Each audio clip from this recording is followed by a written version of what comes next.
My channel classes bye Sunita ma'am. सभी बच्चों का हिंदी की क्लास में स्वागत है और जो भी हमारे इस चैनल को देख रहे हैं सभी का वेलकम है, स्वागत है। क्लासेस बाय सुनीता मैम सभी बच्चों का हिंदी की क्लास में स्वागत है।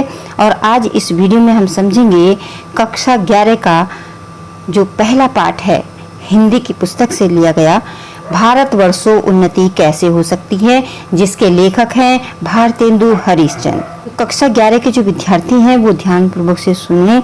जो आपकी हिंदी की पुस्तक है उसमें गद्य, पद, संस्कृत ये सब पाठ हैं। गद्य के हैं, कुछ पद के हैं, कुछ संस्कृत के हैं। तो यहाँ पर आज हम इस वीडियो में गद्य से किस तरह से प्रश्न पूछे जाएंगे ये समझेंगे। देखिए, जो गद्य से गद्यांश पर आधारित 5 प्रश्न पूछे जाते हैं। कितने पूछे जाते हैं? 5 प्रश्न पूछे जाते हैं और प्रत्येक प्रश्न के लिए 2 अंक निर्धारित है। तो इस प्रकार ये जो गद्य से आपको कुल 10 अंक का आपसे पूछे जाएंगे, यानी कि 5 प्रश्न पूछे जाएंगे और हर प्रश्न 2 अंक का होगा। तो आप समझ लीजिए कि ये कितनी महत्वपूर्ण वीडियो है आपके लिए। ये दिलाएगी आपको पूरे 10 नंबर।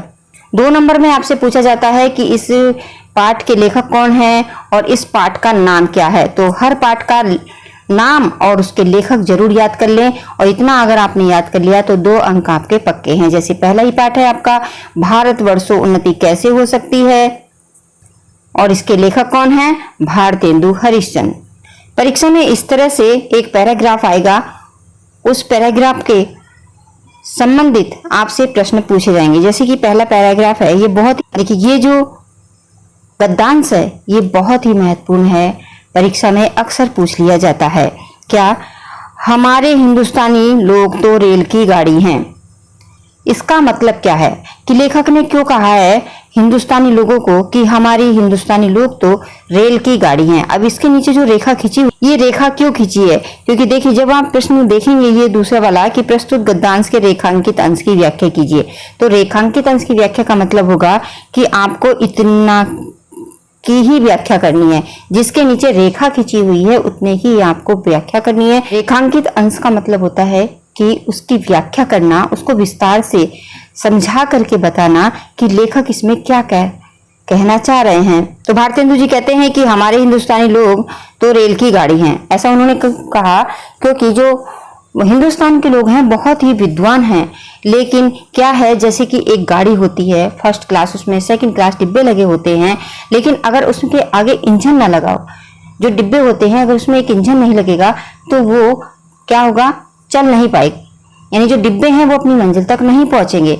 तो यहाँ पर जो लेखक हैं भारतेंदु हरिश्चंद्र वो कहते हैं कि हिंदुस्तानी लोग बहुत होशियार हैं, लेकिन क्या है कि हिंदुस्तानी लोग तो रेल की गाड़ी हैं, रेल की गाड़ी की तरह हैं, क्योंकि जैसे बिना इंजन के कोई भी डिब्बा अपनी मंजिल तक नहीं पहुंच सकता है, उसी प्रकार से ये जो हिंदुस्तानी लोग हैं ये बहुत विद्वान होने के कारण भी अगर इन्हें कोई गुरु नहीं मिलता है, इन्हें कोई चलाने वाला नहीं मिलता है, इन्हें कोई प्रेरणा देने वाला नहीं मिलता है, इनकी कोई मदद करने वाला नहीं मिलता है, तो ये अपनी मंजिल तक नहीं पहुंचते। जैसे कि एक रेलगाड़ी में फर्स्ट क्लास का डिब्बा भी है, अगर उसके आगे इंजन लगता है तो वो भी अपनी मंजिल तक पहुंच जाता है।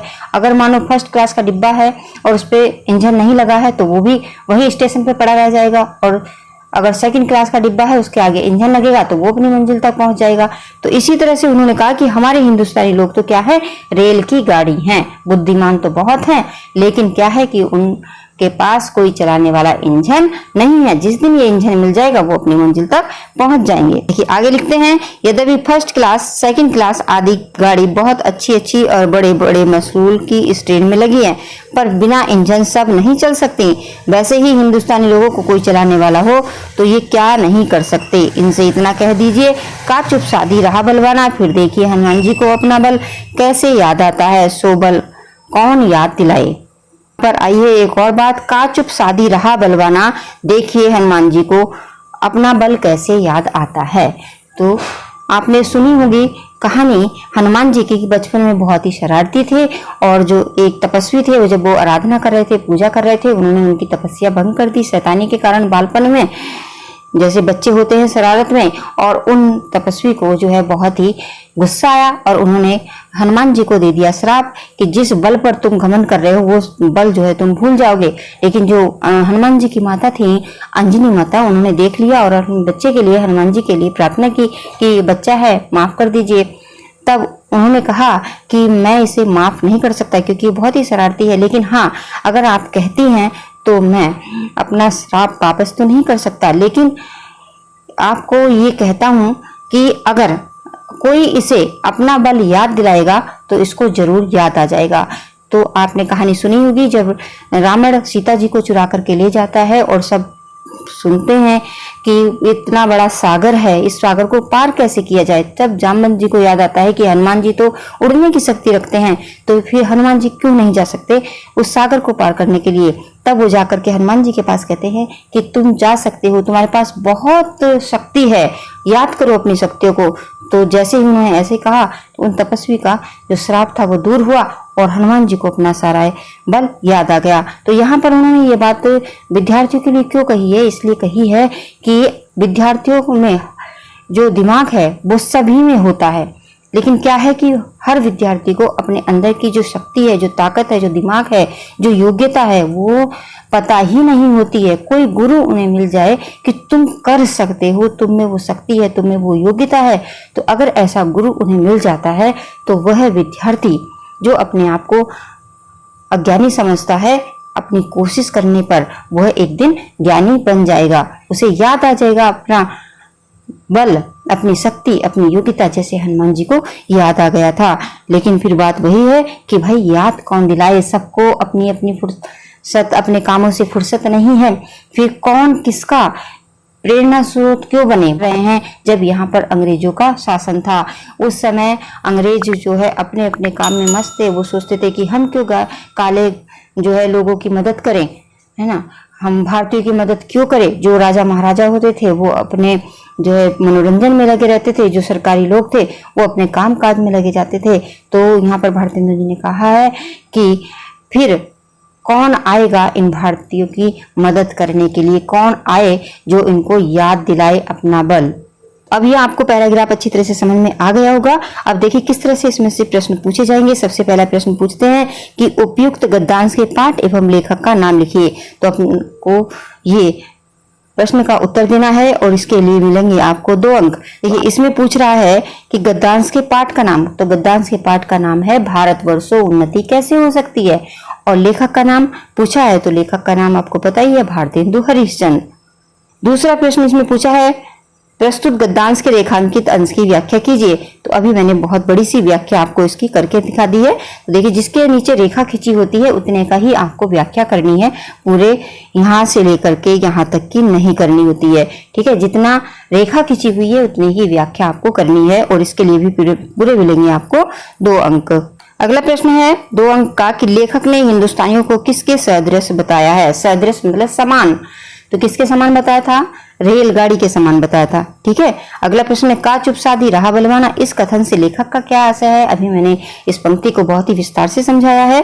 और अगला प्रश्न है लेखक ने हनुमान जी को किसका प्रतीक बताया है। ठीक है, अब आप के सामने समस्या आती है कि आप इन प्रश्नों के उत्तर को अपनी कॉपी में किस तरह से लिखेंगे। तो इस तरह से आप लिखेंगे, जो पहला प्रश्न था इसमें आप लिखेंगे संदर्भ। अगर पूछा जाता है संदर्भ तो आप इस तरह से संदर्भ लिखेंगे कि प्रस्तुत गद्यांश हमारी पाठ्य पुस्तक में संकलित निबंध शीर्षक भारतवर्षों उन्नति कैसे हो सकती है से उद्गत है और इसके लेखक भारतेंदु हरिश्चंद्र है। अगर पूछा जाता है पाठ का नाम तो आप लिखेंगे भारतवर्षों उन्नति कैसे हो सकती है।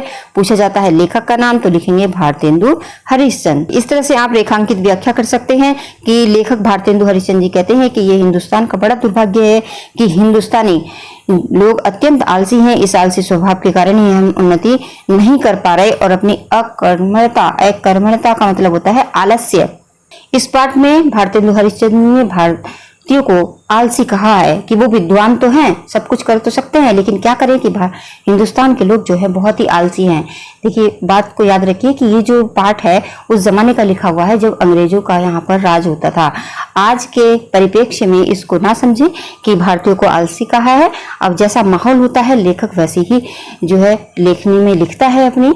उस समय उन्होंने यही महसूस किया कि भारतीय लोग जो है बहुत ही आलसी हैं। सब देश जब विकास कर रहे हैं तो भारत के लोग इतना पीछे क्यों हैं। आगे लिखते हैं कि कारण ही हम अवनति की ओर अग्रसर हो रहे हैं, यही हमारे पिछड़ेपन का सबसे बड़ा कारण है। हिंदुस्तानी को रेल के डिब्बों की संख्या दी जा सकती है। जिस प्रकार रेल गाड़ी में अच्छे से अच्छे और डिब्बे लगे रहते हैं, किंतु इंजन के अभाव में एक स्थान पर खड़े रहते हैं, उनमें गति नहीं हो सकती।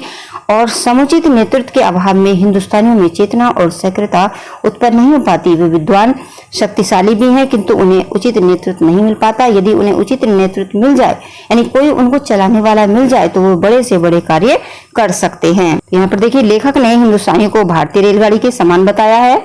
और का चुप साधी रहा बलवाना, लेखक के इस कथन का आशय है कि हनुमान जी की तरह हिंदुस्तानियों को भी अपना बल याद दिलाने की आवश्यकता है, पर यह है कि कोई उन्हें बल और पौरुष का स्मरण कराए तो कौन कराए, और उनसे कहिए कि अकर्मण्यता को अपने कर्तव्य मार्ग पर आगे बढ़ो, मौन साधे क्यों खड़े हो। मतलब यहाँ पर का चुप साधी रहा बलवाना में लेखक कहते हैं कि जिस तरह से हनुमान जी को अपना बल याद दिलाया था जामवंत जी ने, उसी तरह से इन हिंदुस्तानियों को भी अपना बल याद दिलाने की आवश्यकता है। उन्हें याद दिलाने की आवश्यकता है। उनके बल को, उनके पौरुष को कोई स्मरण कराए, कोई याद दिलाए और उनसे कहे कि अकर्मण्यता मतलब कि आलस्य को छोड़ो और अपने कर्तव्य मार्ग पर आगे बढ़ो। मौन साधे क्यों खड़े हो, मतलब चुप तुम क्यों खड़े हो। अगला जो प्रश्न था कि हनुमान जी को किसका प्रतीक बताया, तो लेखक ने हनुमान जी को बल, बुद्धि एवं पौरुष का प्रतीक बताया है। तो आज इस वीडियो में बस हम एक ही गद्यांश के प्रश्न उत्तर को समझेंगे, क्योंकि अगर सभी के समझेंगे तो वीडियो हो जाएगी बहुत बड़ी। ठीक है, तो सभी बच्चे जो कक्षा 11 के विद्यार्थी हैं इस वीडियो को ध्यानपूर्वक से समझें और इन प्रश्नों को अपनी कॉपी में याद करें, और जब परीक्षा हो तो इनको याद करके अच्छे नंबर लाएं। तो आज इस वीडियो में बस इतना ही। मिलते हैं फिर किसी दूसरी वीडियो में। इस वीडियो को देखने के बाद अपने मित्रों के साथ जरूर शेयर करें ताकि इस वीडियो का लाभ सभी को मिले। और जो चैनल पर नए हैं चैनल को सब्सक्राइब करें, साथ में जो घंटी है उसको भी प्रेस करें ताकि अगली वीडियो का नोटिफिकेशन सबसे पहले आपके पास पहुंच जाए।